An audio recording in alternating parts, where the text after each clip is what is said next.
So welcome everybody, and thanks for coming to Jonathan Hamel's thesis defense. So he is trying to graduate with a master's thesis or a master's degree in ocean engineering this month, actually.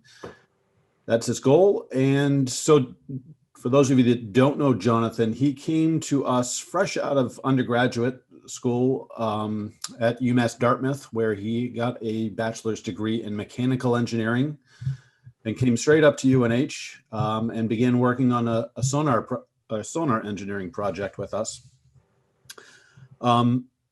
Really motivated by work that Glenn Rice originally did with Kongsberg in the SU-90, looking at phase ramps from a pretty non-traditional bottom mapping sonar, not a sonar that's made for bottom mapping, but nevertheless, that's what he was looking at, and found some things that made us scratch our heads a little bit. And that's really where Jonathan enters into the story. And I'll let him tell you his story, which I think he's about to do in a second. But before he launches into his story, I think it's probably worth noting that you know, in terms of a master's degree student working in a pandemic, I think Jonathan has done all of the normal things that would be expected of a graduate student. He went off and got married earlier in the spring.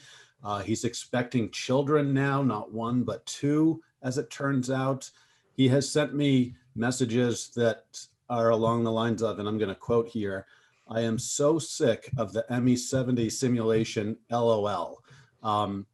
He also, he sent me a lot of these type of emails, which I found very entertaining. And maybe that says more about me than it does him, actually. But my favorite message that I ever got from him was during an early critique of his written thesis.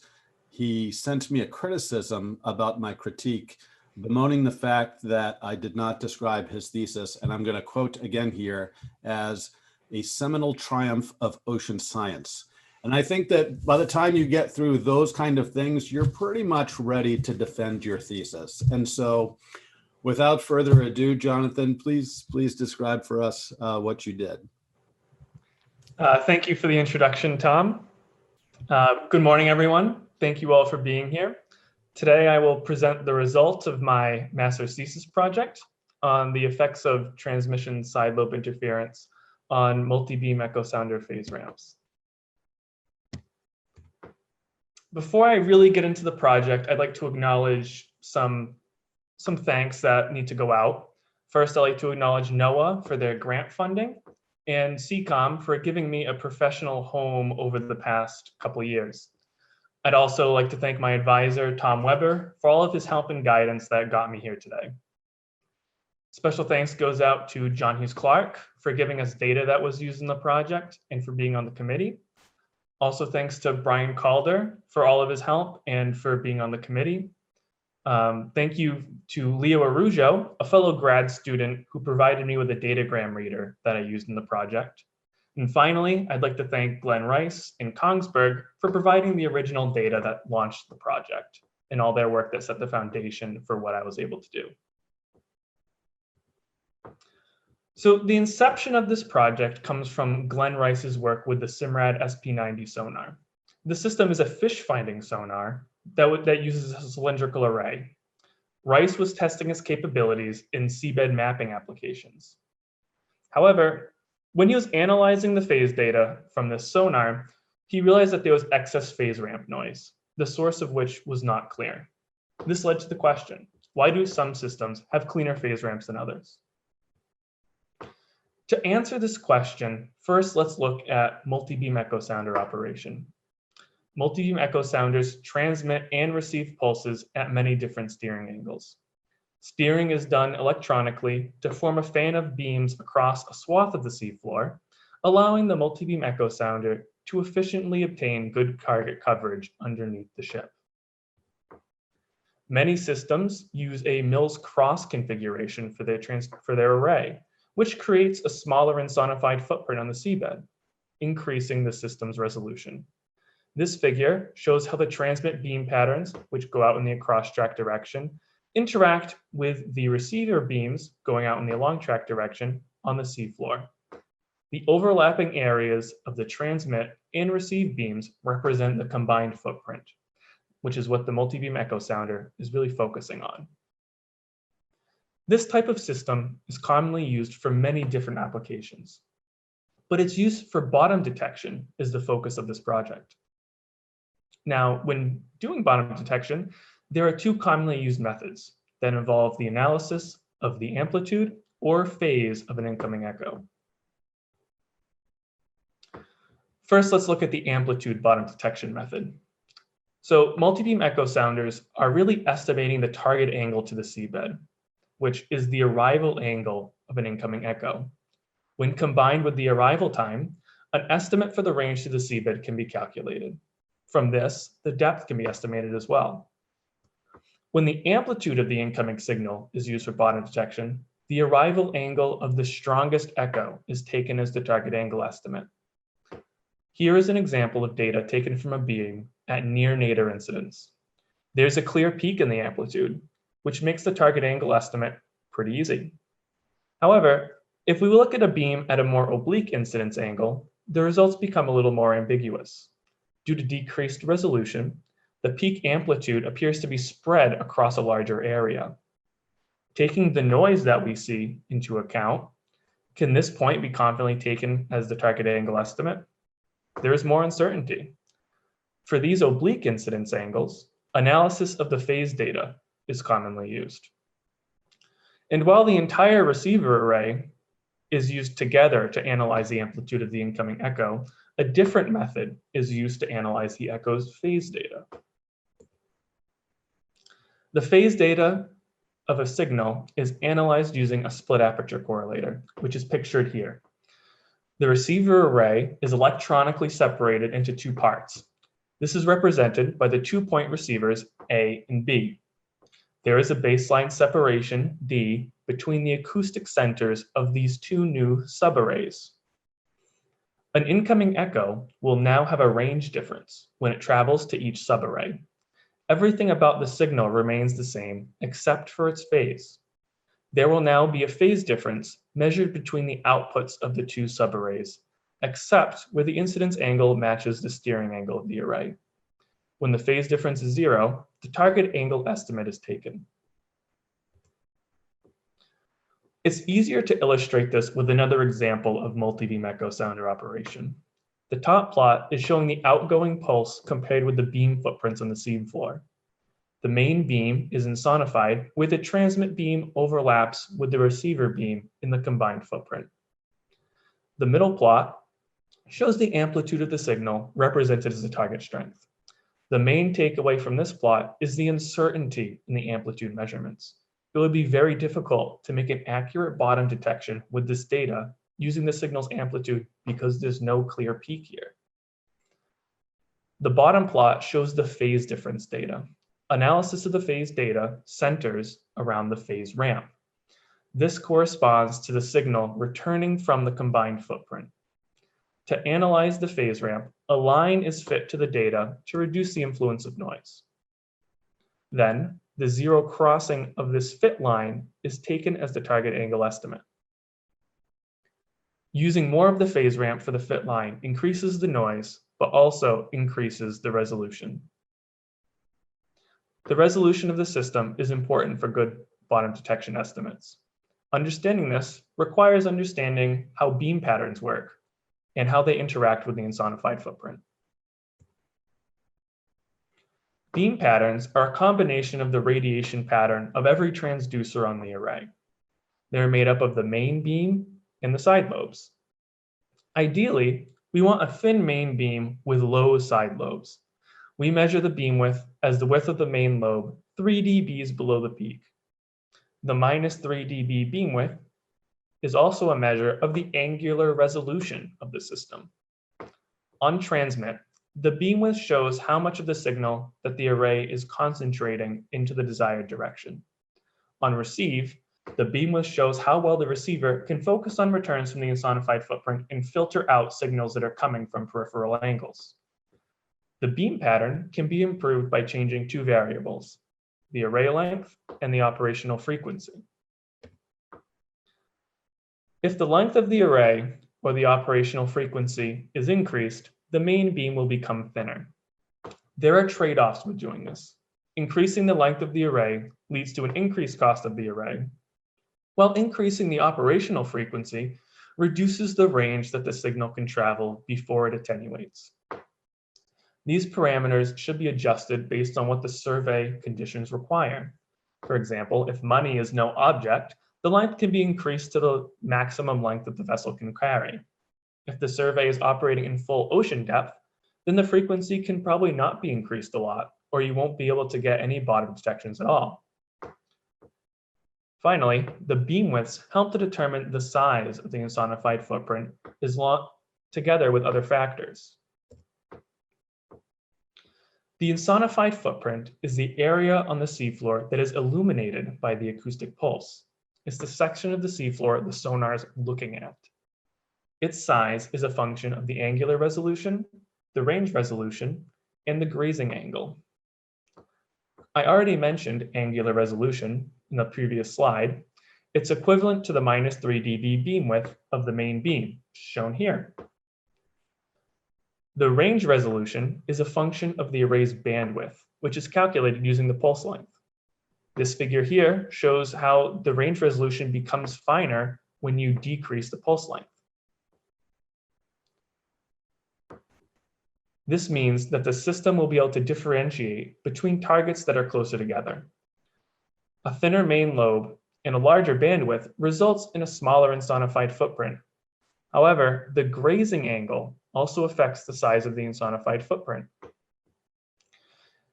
Increasing the grazing angle, which is done when you steer the array away from nadir, it results in a larger insonified area.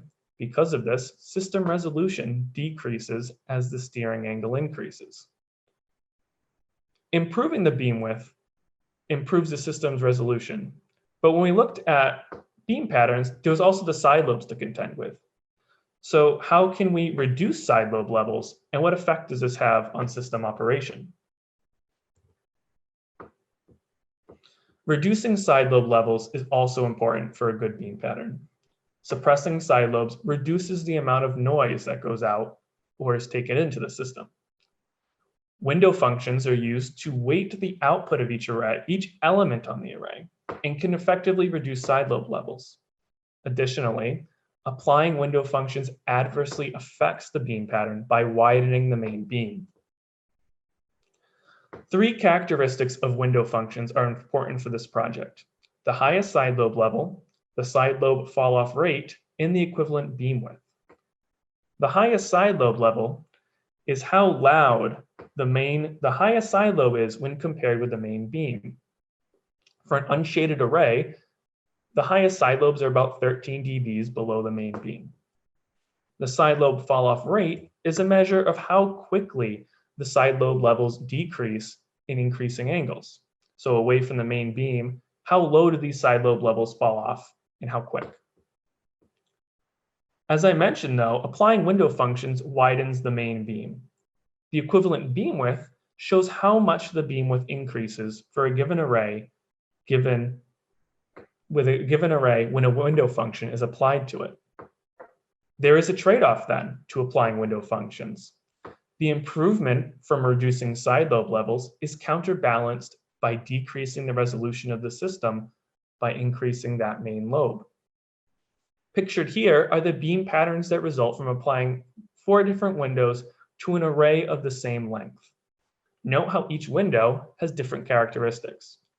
The triangle window has lower side lobes that fall off quicker than the uniform window, but that comes at the expense of a wider main beam. The 2 Chebyshev windows have no side lobe fall off at all, and all of the side lobes are suppressed at the same level. Getting back to the main question of this project, what are the sources of phase ramp noise and how do they affect phase ramps? When I talked about bottom detection, I mentioned that the presence of noise introduces uncertainty in the bottom detection estimates. This can be illustrated a bit by using an example of a phase ramp. From the figure here, there are a couple of different points that have a phase difference of 0. When we fit a line to the data, the fit line's zero crossing is pretty close to one of these zero crossings, but it's not exactly the same. The phase ramp noise is introducing uncertainty into the zero crossing estimate. The inception for the project revolved around the presence of excess noise in multi-beam phase ramps. So what known sources of noise could be the cause? The first one that we looked at was additive random noise. It's something that's always present in the ocean environment. Causes include marine animals, passing ship noise, and noise due to the system's electronics. It's caused by these random processes that can't be predicted specifically at a moment in time. We can come up with the average amount of noise that we'd expect from these sources, but at a specific moment, we can't predict the exact amount of noise that we're going to have in the system. And this kind of noise manifests in phase ramps, which, as I mentioned, leads to increased uncertainty in our target angle estimate, meaning that our surveying is less accurate. When we try to quantify the effects of additive random noise, we approximate it by estimating the variance that we have in the target angle estimate based on the level of noise we have in the system. If we have more noise, the effect will be greater. If we have less noise, the effect will be less. And luckily for us, multi-beam echosounders typically operate with a high signal-to-noise ratio. And with high SNR, the overall noise level is very low when compared to the signal. And since additive random noise is only significant when the SNR is low, it means that the additive random noise is most likely not the cause of all of our excess phase ramp noise. So that led us to looking into a different kind of noise known as baseline decorrelation. It introduces phase ramp noise due to geometry of the split aperture correlator and the across-track range that the system's operating in. When baseline decorrelation was first proposed for radar, it was referred to as the speckle phenomenon. The baseline separation enables the split aperture correlator to measure the phase difference for an incoming signal, but it also means that each subarray is viewing the insonified area from slightly different angles. The interference pattern of the backscattered signals from within the insonified area are then slightly different, leading to a loss of coherence between the subarrays. Also, clusters of scatterers can dominate the echo from the insonified area, leading to fluctuations in the phase difference. Baseline decorrelation is higher at near-nadir incidence and decreases as the incidence angle increases. This is another reason why split aperture correlation isn't typically used at these near-nadir incidences. This figure shows the equivalent SNR due to baseline decorrelation for the Kongsberg EM2040P. Note that the baseline decorrelation has a larger effect at near-nadir incidence. So, judging by this figure, maybe baseline decorrelation is the cause of our excess phase ramp noise. So let's take a look at some real data and see if this is the case. As I just said, testing this theory requires looking at some real data. Fortunately, we were given some data collected with the Kongsberg EM2040P by John Hughes Clark. This data was collected over a relatively flat seabed that's looking slightly uphill. The EM2040P is a high-frequency, shallow water multi-beam echosounder. And we can analyze the phase ramp data and measure the noise. Then, the noise in the phase ramp can be compared to the noise that we expect from baseline decorrelation. Here's an example of what the phase data looks like. The detected range is given as a sample number, which can be converted to a range. The tilt angle is the electronically steered angle of the array. There are 256 beams spread across this swath. Each beam gives a bottom detection estimate. You can generally see where these zero crossings are when we get to those oblique angles. There are long phase ramps there, so it's easier to just pick out the phase ramp and analyze them. As the steering angle is closer to nadir, though, the phase ramps become smaller. So to help out to isolate these phase ramps, we can plot the zero crossings that were measured directly onto the data itself. Before we get into the phase ramp analysis, we really need to know the expected noise due to baseline decorrelation. This requires knowing a few variables. We need to know the pulse length, which is given in the datagram. We also need to know the operational frequency, which was also given in the datagram. However, the third variable, which is the baseline separation used by the split aperture correlator, was not given. However, we can get a close estimate of the baseline separation by analyzing our data. Looking back at the data from the previous slide, it's clear that as we get closer to nadir incidents, these beams are very close together. Each bottom detection is plotted as a dot, but on most of this plot, it looks like it's plotted as a line because of how close these estimates are to each other. So let's take the data from the phase ramp data from 4 of these adjacent beams and use them to try to estimate the baseline separation. So now we have the phase ramp data for each of these 4 beams. The phase ramp data can then be converted to a within beam mechanical angle using this equation, where phi is the phase difference that measured between the outputs of the split aperture correlators, k is the wave number, theta s is the steering angle, and d is our baseline separation. The mechanical angles can then be converted to the Cartesian coordinates of the phase ramp, which gives just an xy coordinates for where these phase ramp points are within the water column on the seabed. And these beams are so close together that they're overlapping. So we can expect that many of these Cartesian coordinates will be overlapping as well. From here, we can fit a line to the Cartesian coordinates. The root mean squared difference between the lines of different phase ramps gives us a measure of how well the Cartesian coordinates line up. By doing this process, for a range of estimated baseline separations, we found a good estimate of the real baseline separation. To reiterate what we are trying to do here, we're trying to estimate the baseline separation by analyzing the Cartesian coordinates of the phase ramps of 4 adjacent beams. This first plot is showing the Cartesian coordinate points for each phase ramp. The second plot shows the linear fits to the Cartesian coordinates. The final plot is showing the RMS difference between the fit lines as a function of the estimated baseline separation. As our estimate of the baseline separation gets closer to the truth, the space in between the Cartesian coordinates decrease. You can see that these Cartesian coordinates points are getting closer and closer together, and the RMS difference between the fit lines decreases. And in a moment, the RMS difference will reach its minimum. And we take that baseline separation estimate as our close estimate to the real baseline separation used for the system operation. You can see, look how close those Cartesian coordinates, especially in the middle, are getting. And then as we start to increase our RMS difference again, they get further apart. Now we have all the variables we need to calculate baseline decorrelation. So now we can focus on analyzing the phase data. The goal here is to quantify the phase ramp noise and compare it with the noise due to baseline decorrelation. We can fit a line based on the data onto the phase ramp.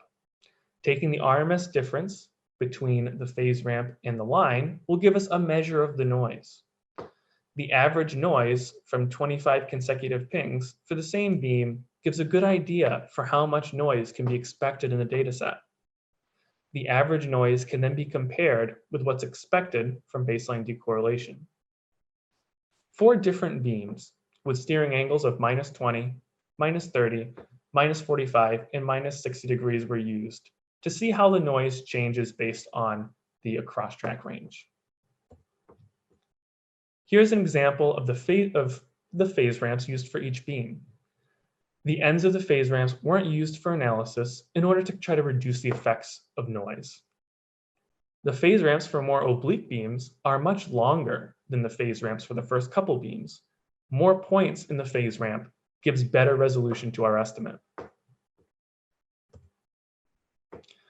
This figure shows the results of this whole process. Each data point represents the average noise for 25 different pings for each beam. The incidence angle does not match the steering angle of the beam because there is a slope to the seabed. The results show that there's an angular uncertainty due to noise that increases as the incidence angle trends closer to nadir.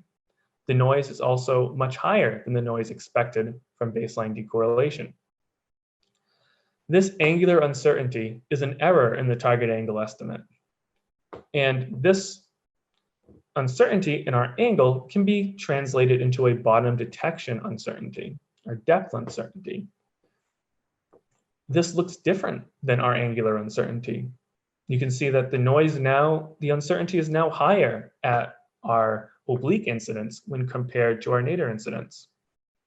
That's because angular uncertainty punishes you more as you get out to greater steering angles.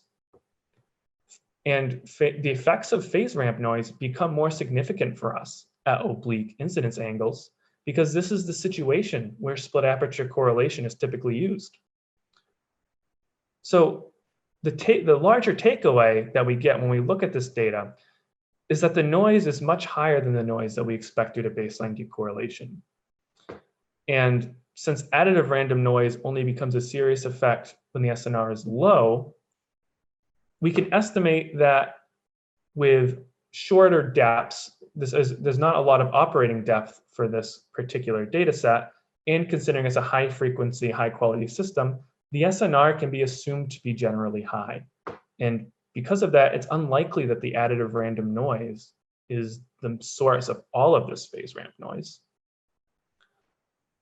And this is the same thing that Glenn Rice saw when he looked at the SP90 data. And since neither of these sources of noise explain why the phase ramps are as noisy as they are, perhaps a different source of noise is the cause. Revisiting beam patterns, the transmitter array does not focus all the acoustic energy into the main lobe. Energy is also radiated outside the main lobe. This figure shows how a transmit beam pattern is imprinted on the seafloor. The main beam in the center there goes out into the across track direction. The side lobes go out on either side of it. The ship in this example is traveling up the page in the along track direction. Echoes from the side lobes strike the seafloor and return to the receiver array at the same time that echoes from the main beam do. In the figure, echoes from the entire red band are returning at the same time.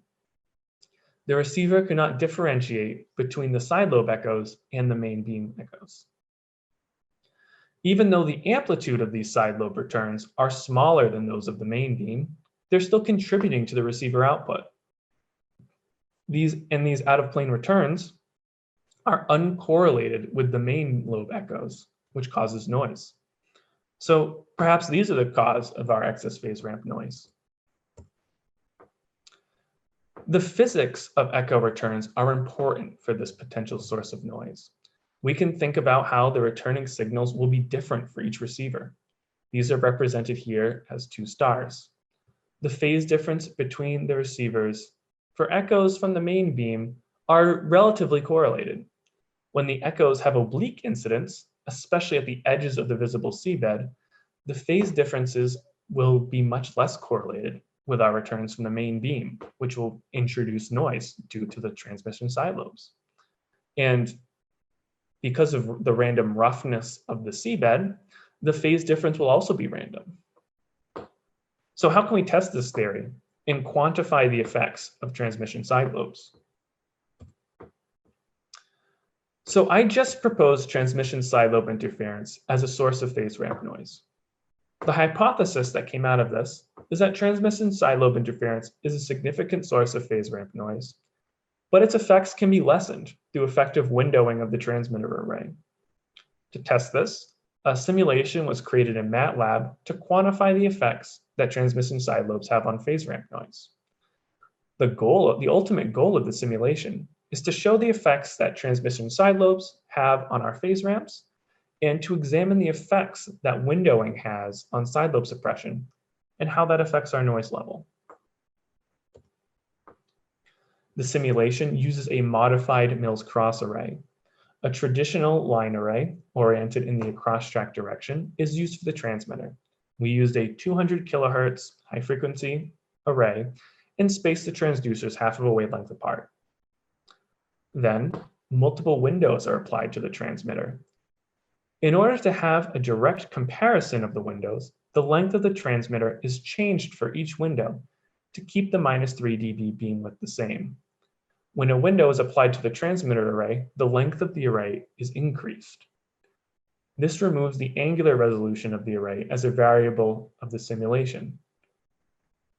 Because of this, it removes the equivalent beam width as a factor for our window choice. 2 omnidirectional hydrophones are used for the receiver, and this simulated split aperture correlator, the baseline separation used was 25 wavelengths.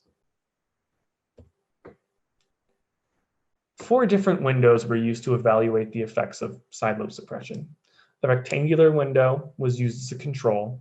A triangular window was chosen because it's a more simple window that's easier to implement in a real situation. 2 Chebyshev windows were also used because of their interesting characteristics. These 2 Chebyshev windows have highest side lobe levels of -25 and -50 dBs respectively.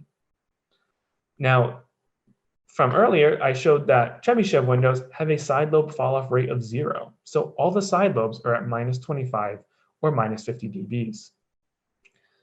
And even though a -50 dB Chebyshev window is not practical to attain in a real system, I included it in the simulations to see if a more realistic window could approach its performance. The final expectation we have is that the windows that can suppress side lobes most effectively will have the cleanest phase ramps.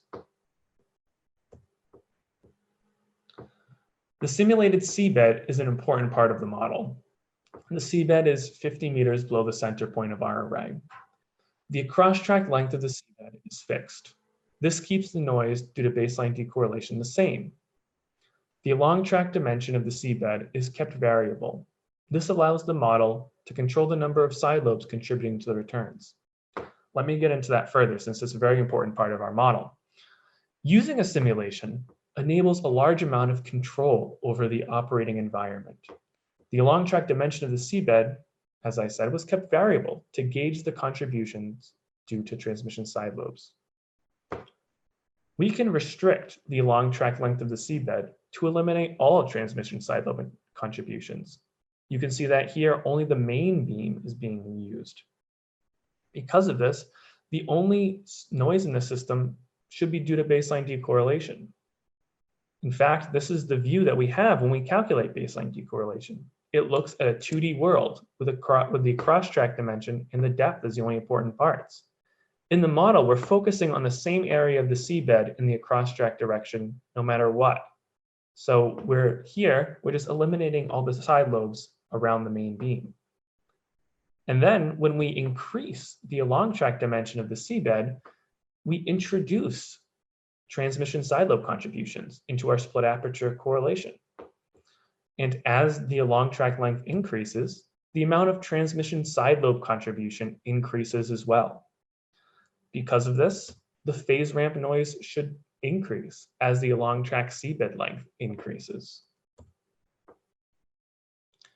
Once the simulation produces phase ramps from our split aperture correlator, the phase ramp noise is quantified similarly to the EM24B data. Instead of fitting a line directly to the data, we created an ideal phase ramp based on the geometry of the split aperture correlator. Any deviation from the ideal zero crossing is due to noise, which can be quantified by taking the RMS difference between the ideal phase ramp and the simulated phase ramp. Here are the results from our model. This plot shows the noise represented by the RMS difference on the y-axis as a function of the along-track length of the seabed that was used. Each point on the graph represents 250 data points. We are looking specifically at the zero crossing uncertainty. In a real system, the noise would be averaged out and the uncertainty could be lowered. The solid black line represents the noise we expect due to baseline decorrelation. The simulation is focusing on the same beam on the seabed in every run, so the baseline decorrelation is remaining the same. At the far left of the graph, you can see that all the windows trend very close to the noise due to baseline decorrelation.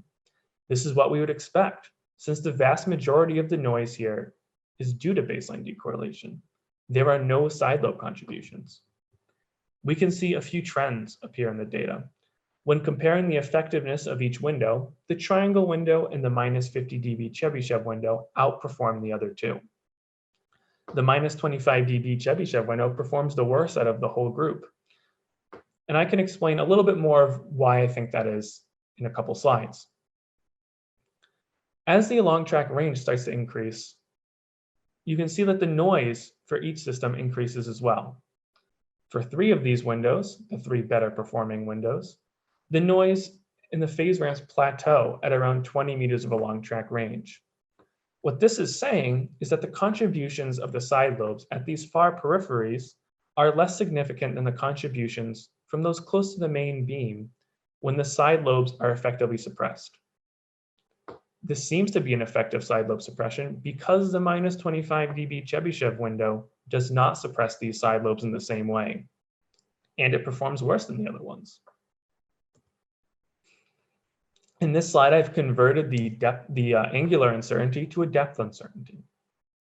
You can see that the minimum uncertainty caused by the baseline decorrelation is a little over 10 centimeters.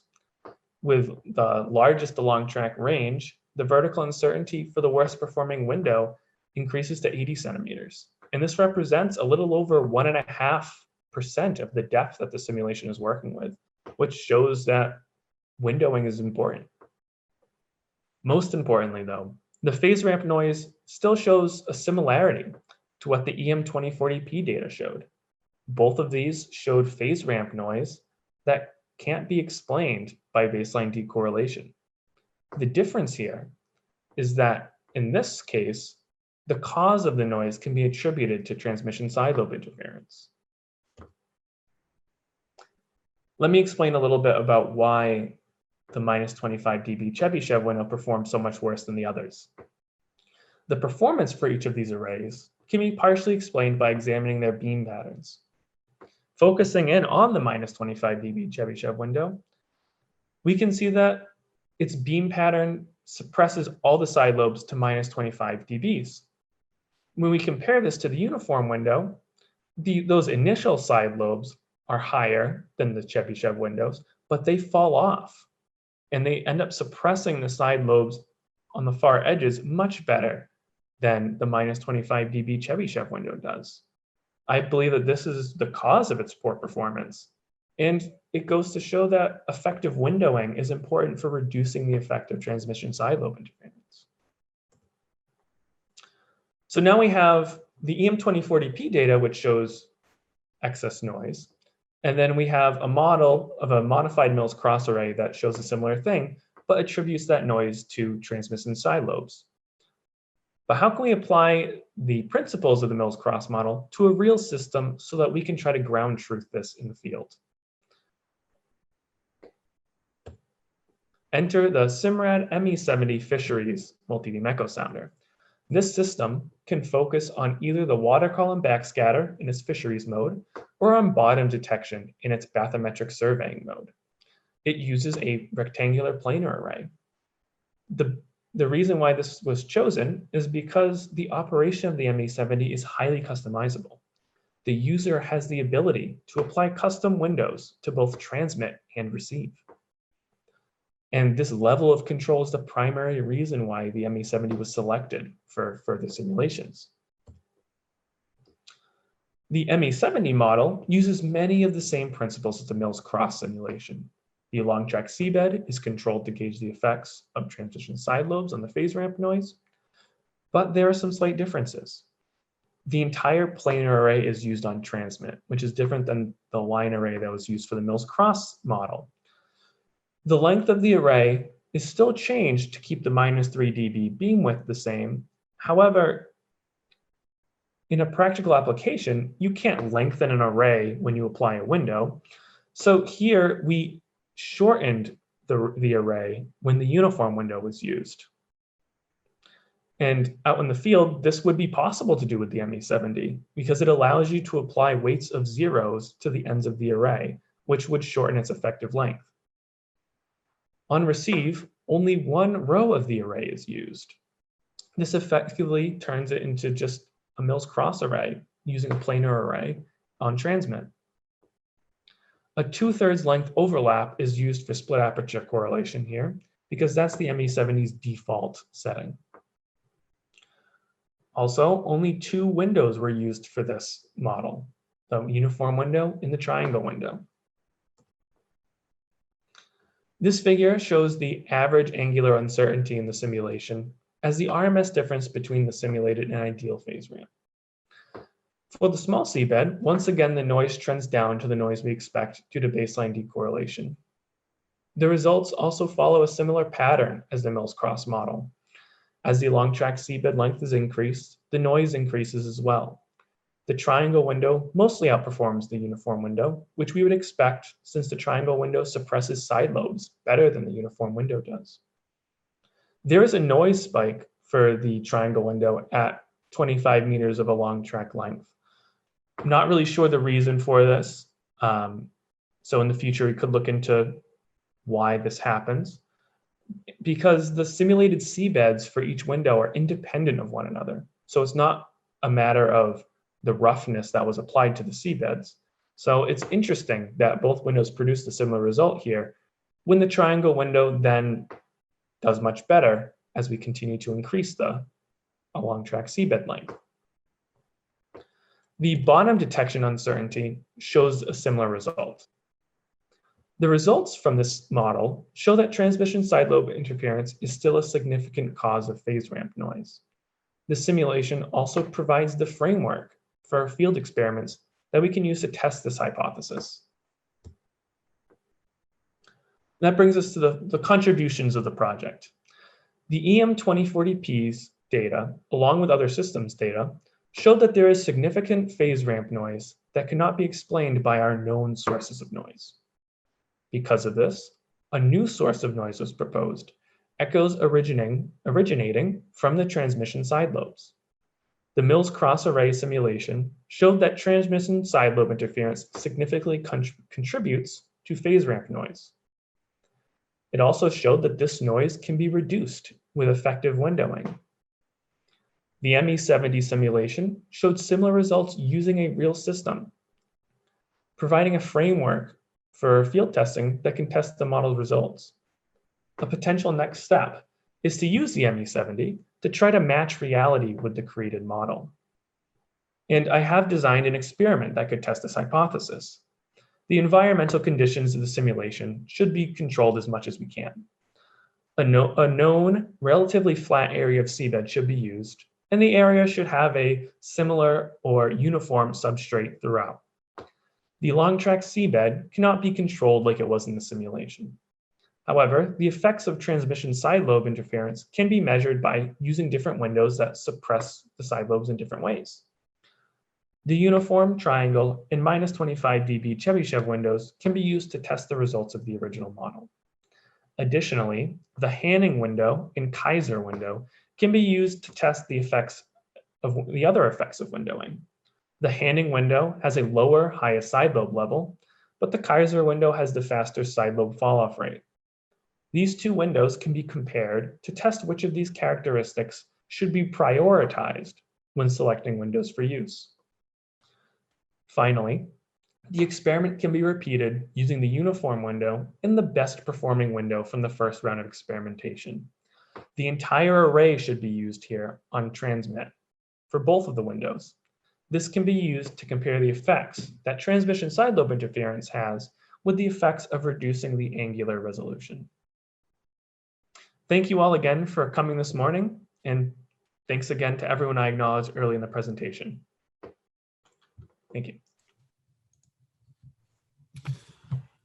Thank you, Jonathan. That was, I really enjoyed your talk. I appreciate that. And I think that what we're going to do now is we will, I think, go through maybe a couple of rounds of questions from the committee, and then we can open it up to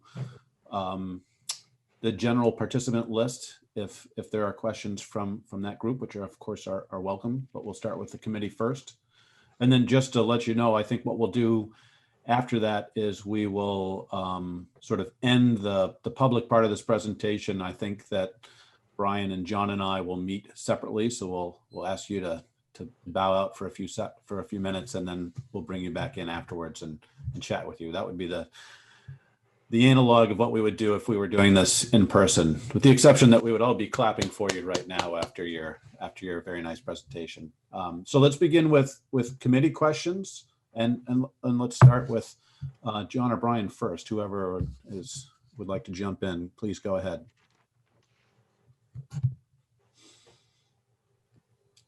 Brian's pointing. What's that mean?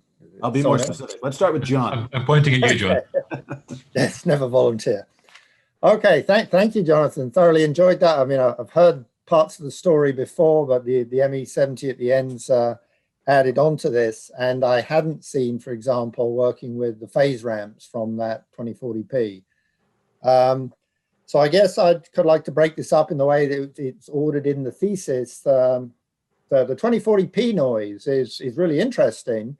You make a blanket statement, though. You say multibeams work with high signal to noise, and I'm not sure that particular system is working with a high signal to noise. It could do it with longer pulses, but and you know the pulse length, you got it out of the telegram, it was less than 1/10 of a millisecond, 14 kilohertz bandwidth. There's actually quite a bit of noise in that data. If you had more time, which I appreciate you don't, if you went back into that same data, do you think you could get an estimate of the noise actually as just by listening when there's no seafloor there? Is there a part of the data you think you could actually see what the additive random noise might be? Yeah, I think we could, because we have models for how to calculate what we'd expect from additive random noise based on, the signal to noise ratio. So I think we could go in and look at the noise if I had a little more time to see what the noise levels are, and then calculate that to an uncertainty that we'd expect in the system. Yeah, because one of the things I think, if you looked at the water column before the minimum slant range, there's nothing in the ocean. There's no plankton there. It's actually a fjord in October. You can see the noise ramp, and if you extrapolate it with the right attenuation, you've actually got the bottom echo. You could get directly the SNR there. But that would be an interesting aspect to look at, because I think additive random noise, whether it's truly random or whether it's electrical as well, it wasn't the best insulation, would be interesting. The other thing you do in your model then is to simplify that first Mills cross, you take your receiver, instead of having the line array split into two sub apertures, you just have two omnidirectional hydrophones. And you quite rightly say that takes away the variability of any directivity, a cross track or a long track. I want to ask you about those two axes though, particularly a long track. Every line array, we're all interested in the length, but when you rotate it, it does have a little bit of dimension fore and aft. And they don't want to listen way far forward and way far back. What would the effect of that, the long track receiver beam pattern, have on your results? So we can see that in the ME70 model, because we factor in that tilt of the receiver, because we use a full receiver line for the ME70 model. So we do factor in how that affects our results. And when we originally were doing the ME70 model, at first we weren't factoring it in. We weren't factoring the effects that had. So the results were a little bit different than the final results. It didn't give us the same kind of baseline decorrelation model that we had, because we weren't factoring in the extra long track range that we were getting from shifting the array. Is that what you're asking about, or are you asking about something slightly different? I think that's important. If rather than having 2 points, the distribution when you project the differential phase on the seafloor, the effective. But what I'm more interested in, if you have a receiver, so if we're on the side, going off to the side there, the receiver is only sensitive by design to plus or minus maybe double the expected pitch, so sort of 10 degrees. The side lobes that were giving you problems, I think, were coming in after 10 degrees ahead or behind. If you mask that out, do you think it would look so bad? The Chebyshev, which the side lobes drop dramatically, they're lovely, but then they just stay at the same level.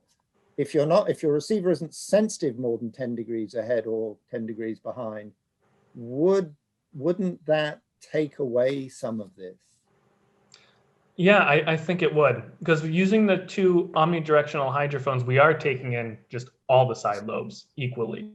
And I think the more point of that model was to get an idea of, are transmission side lobes an issue, and then applying it to a situation that would be more real. It is definitely an idealized system. So when we factor in, directivity of our receiver array, we'd only really care about those side lobes close to the main beam. Like you said, that 10 degrees fore and aft of our array. That would definitely be something that'd be interesting to apply to and that's something that we'd see if we did a field test, right? Because we wouldn't have that same omnidirectional behavior. So I definitely think that the Chebyshev window would perform better if we were only focusing on those 10 degrees fore and aft of the main beam. Can I follow up? I don't mean to interrupt, John, but can I follow up on that question? John, can you go back to your slide where you have your simulations? These would be the ones that you originally did for the line array, the 1 degree line array. This one? Yeah. So John raised a really interesting point there about the receive along track beam width, and I think it certainly is an important part of it. I suspect this is why when the ME70 is in fisheries mode, it has the most beautifully clean phase ramps, because it has phase ramps the same beams or side lobe suppression on transmit and on receive, which makes a big difference. But so if you have your receive array and it's mean in the along track direction, it's limiting itself to plus or minus 15 degrees, where would you be on this plot? I'd have to do the math for that. I know, sorry, that's geometry. I can't do trig in my head so well, but I'd imagine it'd be somewhere around, so this is working at 50 degrees, or sorry, 50 meters. So 50 meters, 10 degrees. That's a good question. I'm not really sure, but I suspect it'd be somewhere between. it wouldn't be out, like far out. It would be more to the first half at least of this plot. So, which is interesting. And I think John's question, if I could just rephrase it, really is if you were only considering something, say, out at 15 meters or something like that, is this effect still important? I think is that fair, John? I think, yeah, no, I think I was chopping it off at 10 or 15 degrees, and the horrible stuff is gone. We're not looking way ahead of the ship and way behind. But right. It shows you that it's there. That's the important thing, I think. But it's. Mm-hmm. But, well, I still think you'd see it there, because there is a discrepancy between the performance of the windows, even in here, but the minus 25 dB Chebyshev window wouldn't be performing so much worse than all of the other windows. In here, it still does perform a little bit worse, but it wouldn't be so bad. Not as bad as it appears based on looking at everything. okay. Yeah, no, I'm just interested there. And the last question for this round, the ones that were doing better were the ones that had a big drop off in side lobe. If your first outboard side lobe isn't terribly well suppressed, I mean, what else affects, how does that impact us with a multi-beam? We're in that area, we're looking at small targets. What would happen if our first side lobe is not 25 VD down? It's more like, well, 13 would be a worst case, but how does that affect the bathymetry if you don't suppress the first side lobe, even though you suppress all the others?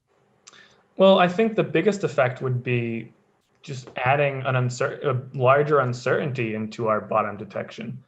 Having a really high first side lobe means that we're getting a much larger return from that side lobe, and it's going to return first. The return is going to come back before the return of the main beam, right? Yeah, I mean, I think one of the things is you'll be basically effectively like having a larger transmit beam pattern. You'll pick up targets before you arrive at them. So it'll affect the spatial resolution. Mm. But it was interesting to see this. I think that's enough for me for this round. If I want to pass on to Point. Brian? Nobody can tell who I'm pointing at. If only the pictures were all organized in the same place in every screen. Yeah. I kind of want to follow up on that discussion, Jonathan, a little bit, and think about the uncertainty in what you've looked at. And you mentioned it a couple of times through there, but you're considering three different forms of components of uncertainty in your phase ramp. So you have your additive random noise, baseline decorrelation, and there's something else. So can you just summarize for everybody what you think the relative magnitude of those three components are in making up the overall uncertainty you're seeing in the phase? Okay. So using our assumptions, as long as we're still assuming a high SNR, I would say that additive random noise would probably be the lowest there on the list, especially for the model. And then I think the model shows that in general, transmission side lobes are more significant than baseline decorrelation. I would definitely like to see some more field testing of this, I think, and I'd like to see how that would affect the rankings there. Like John was saying, looking into the SNR of our EM2040P data to really see how much of that is from something else or how much we can add to that baseline decorrelation model from the additive random noise. But I think that I definitely think that's something that could be cleared up a little more with some more robust experimentation. So let's focus on the additive random noise for a second, because like John, I'm a little concerned with the implication that just because the SNR is high, the additive random noise is not significant. You have a certain level of noise in that SNR piece. What that is made up of isn't necessarily zero for the random noise and something for everything else, right? It could be all random noise, depending on where you are and what you're doing. So what makes you think? What's your justification in your head for saying that the additive random noise is not something we need to worry about here? If we're referring to the model, I would say that the baseline decorrelation is baked right into it. So this is the noise, that line is the noise from baseline decorrelation. And when we look at when we have no side lobes at all, the noise is all very close to baseline decorrelation. There might be a little bit of additive random noise in there from our random seabed roughness, but I don't see that as the cause of a lot of this noise that we're seeing. I'm only seeing it as a slight cause of noise here. Okay, so your assumption there is based on the idea that your baseline decorrelation model is actually the truth. Yes. Why do you believe that's the case? What's our precedent for showing that that's the case for this particular system? Well, I guess it's just baseline decorrelation is what it is because of the geometry of the system. It's not. It only varies based on your operation conditions with the depth and the along track range. So we have what we have for the baseline decorrelation. I based my model off of Jinin Tang's model and off of Xavier Lerton's model. So I'm fairly confident in its accuracy. Okay. So the last component is what you're suggesting here, the component from the transmit side lobes. Are we done after that? And by which I mean, you demonstrated that the baseline decorrelation didn't meet what you saw in real data. And you demonstrated that the transmit side lobes have an effect in a model of a real system. Well, granted, it's a model, it's not actually real data, but okay, we'll take that. What I didn't see, though, unless I missed it, in which case please tell me, is at any demonstration that you're making up the sum, right? That the transmit side lobes is the last component that makes the baseline decorrelation plus your transmit side lobes match what's actually observed in the data. So is the transmit side lobe component everything else, or is there potentially something else in there that you need to also explain? I think there could be potentially another cause. I think that, I mean, we had meant to do more, like some field trials for the project, but COVID happened. I would really like to see the results that field trials would take. I think that would give us a good idea of what we have for our transmission side lobe interference effects versus our baseline decorrelation effects and our effects from SNR. And I think from there, the next step after that would be to look into other sources of noise. And maybe there is something else out there that's also causing that difference between the baseline decorrelation noise and the actual noise. I think it would be really interesting to look at. And I think it would definitely be a part of the next step of the project. Okay, so the answer is we don't know right now. The answer is we don't know. Okay, good. All right, Tom, you're up. Thanks. I think just to make a comment on your last question, Brian, I think your question is, we have an analytical model for baseline decorrelation, and we can fit data to that and often do, or models to that and often do. There is no analytical model for what Jonathan has been talking about here. And so, you know, if you had that analytical model, you'd have other lines on this plot that he has up there. And if it was all that, if it was the end all and be all, it would match. But if that analytical model doesn't exist, then you can't do it. So I think the answer to that is no. But so on to other things, Jonathan. One of the questions, one of the things that you have that's an advantage of your modeling work that may be difficult to replicate in reality is that you're doing your models, including your window functions in MATLAB, which has double precision. So your windows have a phenomenal precision to them. And if you were to go out and build Multibeam Echosounder with transmit and receive arrays and apply window functions to them, it's really difficult to do that in a way that has the same type of precision that you can do in MATLAB. And I think one of the effects of those is that you might have a triangle window or a Chebyshev window, and you're trying to achieve a side lobe suppression that is, you know, or a side lobe fall off rate that maybe is equivalent to triangles. But if you start to get a little bit of randomness in your weights, you start to lose that. And I'm wondering if you have a thought on how accurately, if you were to go and say, okay, well, I'm going to take my Mills-Cross array and I'm going to suppress those side lobes and get them out of my way, how accurately would you need to do that? Or how precisely would you need to be able to control those side lobe weights? Good question. I think that if we're just trying to use the windows as a comparative tool, I would say that it needs to be precise enough that it's still pretty close to it. It still has a pretty close, it approaches its theoretical side lobe fall off rate, highest side lobe level, so that it doesn't change like where it ranks in our list. So if we look at the different windows, we have a minus 25 dB Chebyshev window that suppresses it about 20, that suppresses it 25. We have our uniform window that suppresses it 13, and we have our triangle window that suppresses it a little more than that. So if it's uncertain in the fact that now our triangle window has a higher first side lobe level than the Chebyshev window, then we definitely have a problem. But I think as long as we can kind of keep the comparisons similar, it would be precise enough, at least for this kind of testing. Okay.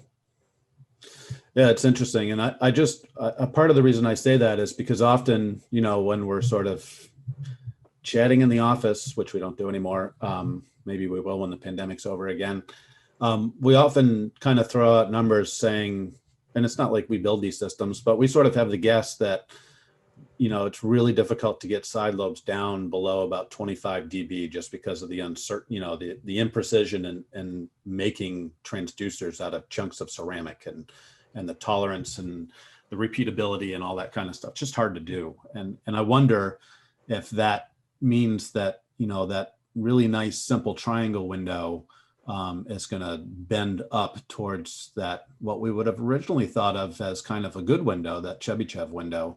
I wonder if it's going to be difficult to achieve that sort of triangle side lobe suppression, although you get it right off the bat. So maybe it is, I don't know. It's just an interesting thing to think about, particularly in terms of trying to do an experiment. I have another question too, that is just kind of switching topics, actually back to something that I think both John and Brian were getting at, and that is, if you go back to that EM2040P and look at the phase ramp noise, are there alternative sort of reasons why you might see noisier phase ramps than predicted by baseline decorrelation? And I think that they were both asking about signal to noise ratio. I think some you're at a disadvantage a little bit in that you've probably you have some of my bias baked into. You see that I'm talking right at this second? Yeah. Okay, sorry. That's distracting. So my apologies. That you have some of my bias baked into thinking that that signal noise ratio is high enough, and I've looked at that for other systems, not for this particular one, but it's definitely a thread worth pulling there. But are there other hypotheses that might cause that phase ramp to be noisier? So assumptions in the model that maybe don't hold true for that particular data, not signal to noise ratio, but are there other things? And I'm thinking particularly about, what if that data would you expect that phase ramp noise to be the same if, say, it was a cobble, really rugose, rough seabed versus like a fine sand seabed? Like, I don't think the seabed type is even baked into this whole Jin and Tang baseline decorrelation model, is it? And can you think about that a little bit? And does that make you, I guess, what are your thoughts about that in terms of phase ramp noise? Could that be a contributor there as well? Yeah, I mean, it's not baked into the model that I used for baseline decorrelation at all. I think that's more of a backscatter question than anything with the different seabed types. It probably could affect it. I don't know how exactly or how much. That's something that's worth looking into at least a little bit to make sure that it's not purely due to that. Yeah, it's definitely worth looking into. I didn't look into that at all, but it definitely could be a cause.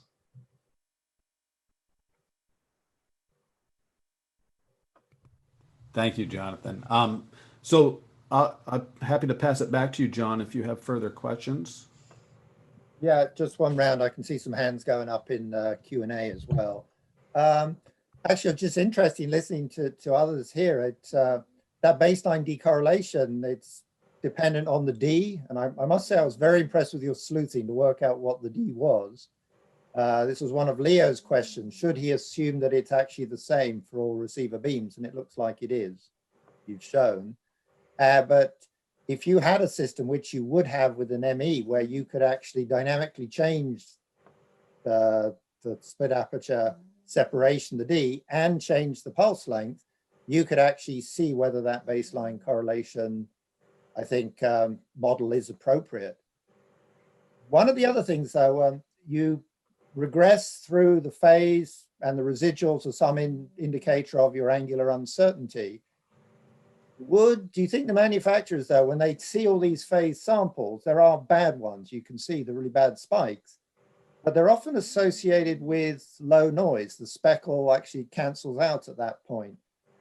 Do you think you could possibly get better angular resolution if instead of just regressing unweighted, you actually regress weighted by the instantaneous intensity there? So you're saying if we can throw out these bad phase measurements, could we get a closer estimate to a better estimate? Is that the question?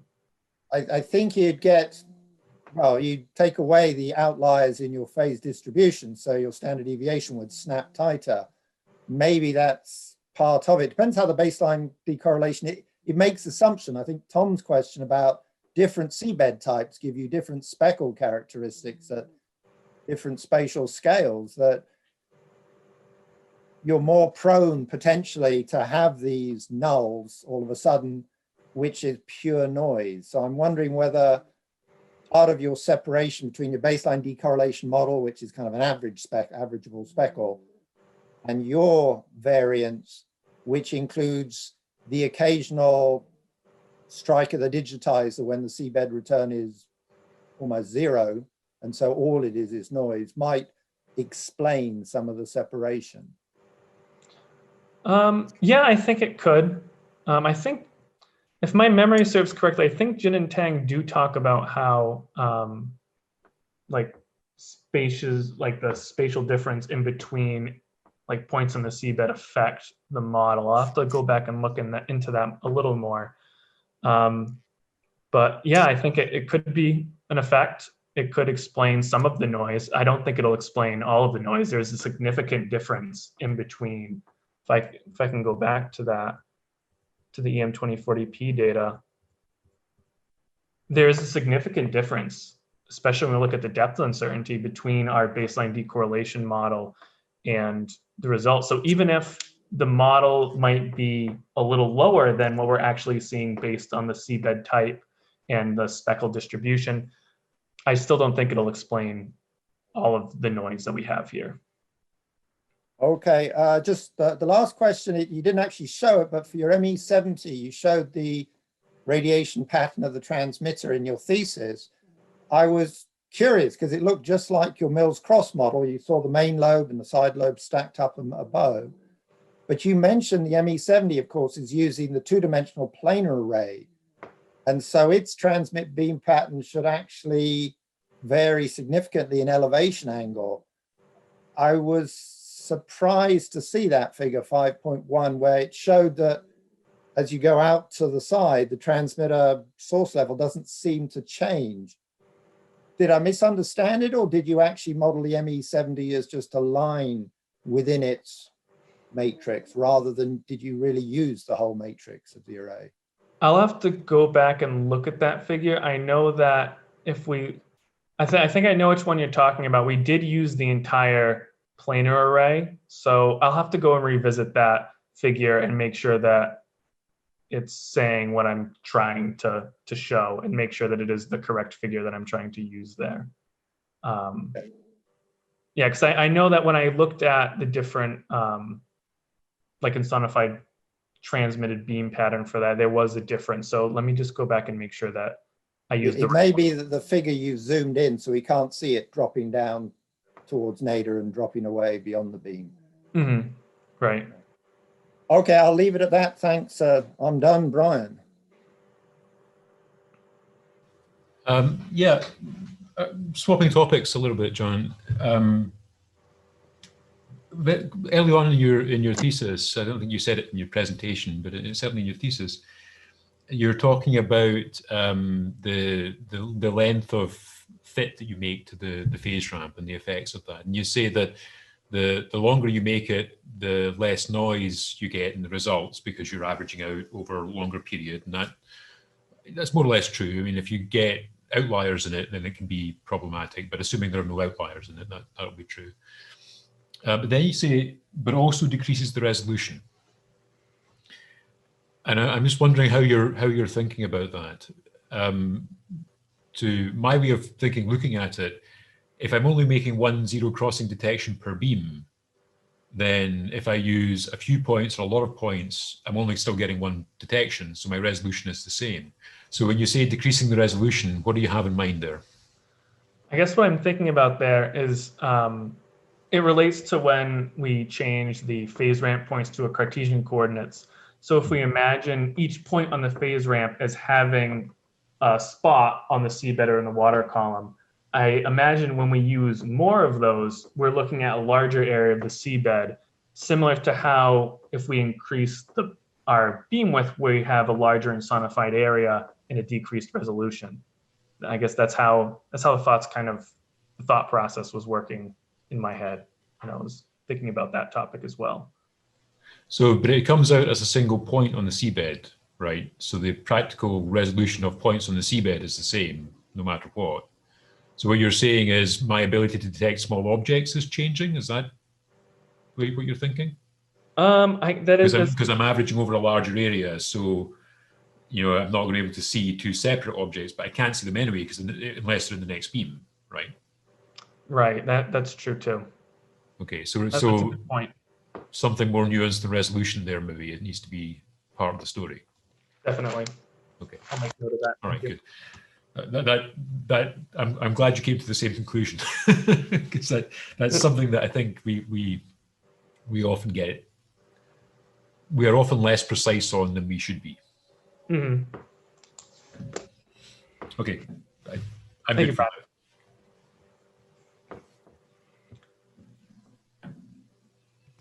Okay.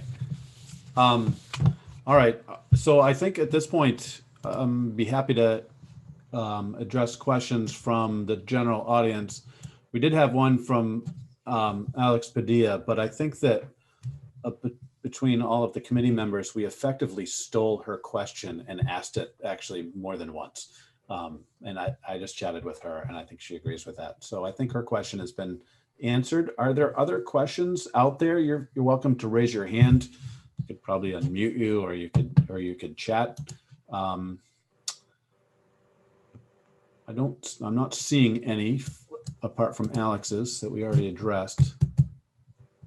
So seeing none, unless John or Brian, unless you have other questions, I think that we can kind of end the public part of the presentation here. And Jonathan, once again, thank you for your presentation and for addressing all our questions. And I think that we're going to, I think we're going to ask everyone at this point to leave, except for John and Brian and I. And Jonathan, if you could stay tight, and just maybe have your email open, I'll shoot you a quick note and ask you to just rejoin. I think you can just rejoin with the same link. Yeah, probably. I'll let you know when we're ready for that. Super. Okay. Thank you.